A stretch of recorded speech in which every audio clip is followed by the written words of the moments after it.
And now from London, late in the evening there, I'm joined from just outside the palace by special correspondent Willem Marx. So Willem, tell us about the events of today. Well, Judy, leaving aside the rainbow, we heard at around lunchtime here in the UK that Elizabeth's doctors were concerned about her health and placed her under medical supervision. Several hours later, Buckingham Palace issued a statement saying that she had passed away peacefully at Balmoral, her Scottish estate. Over the course of the afternoon, all four of her children were either with her or en route to be with her, as were several of her grandchildren. And it made it, therefore, slightly compelling to see that they were there at the end of her very long life. Now, here, in the hours before that announcement, there were crowds already gathering. They're still here late into the evening, Judy. Many thousands of people, many of the streets nearby closed off by police.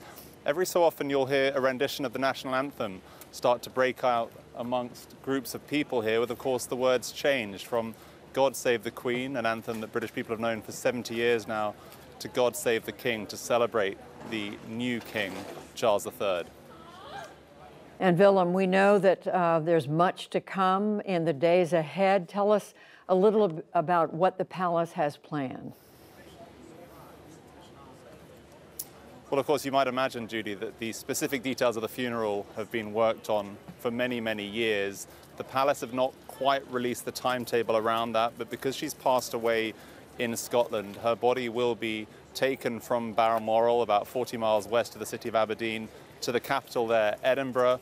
There'll be a service of some kind in the main cathedral there, St. Giles, before the body is taken by a special train service all the way south back down to London. One imagines there'll be thousands of mourners lining the track at major station crossings throughout the course of that journey. And when she arrives back here in Buckingham Palace, she will once again lie in state in the throne room in the building behind me, guarded by 4 members of a British Army regiment, the Grenadier Guards.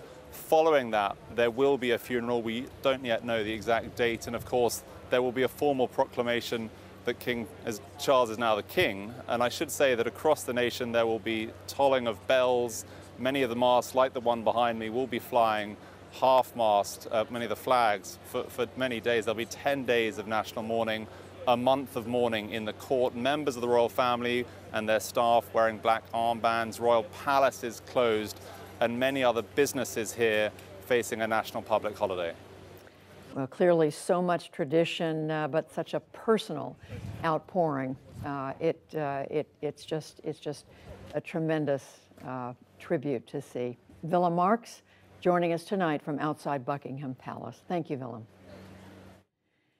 And we know one of the Queen's favorite homes was Windsor Castle, north of London.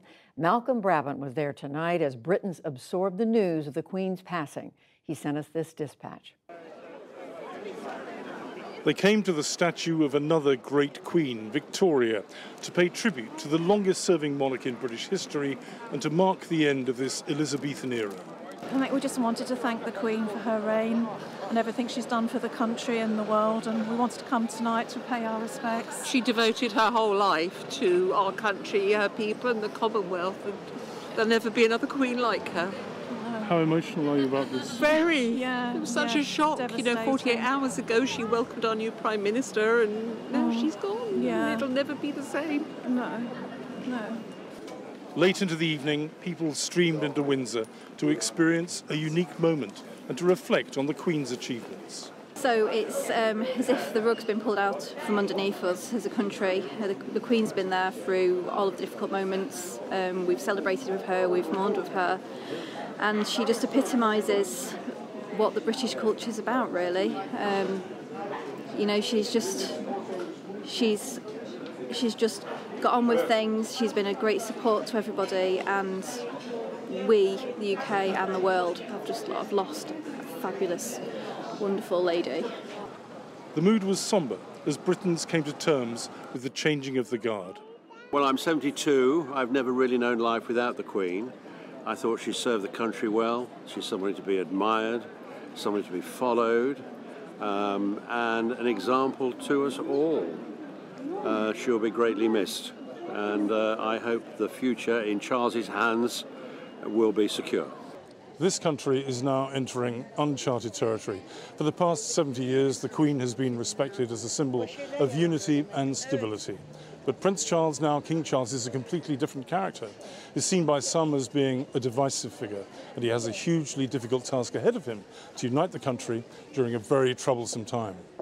For the PBS NewsHour, this is Malcolm Brabant in Windsor.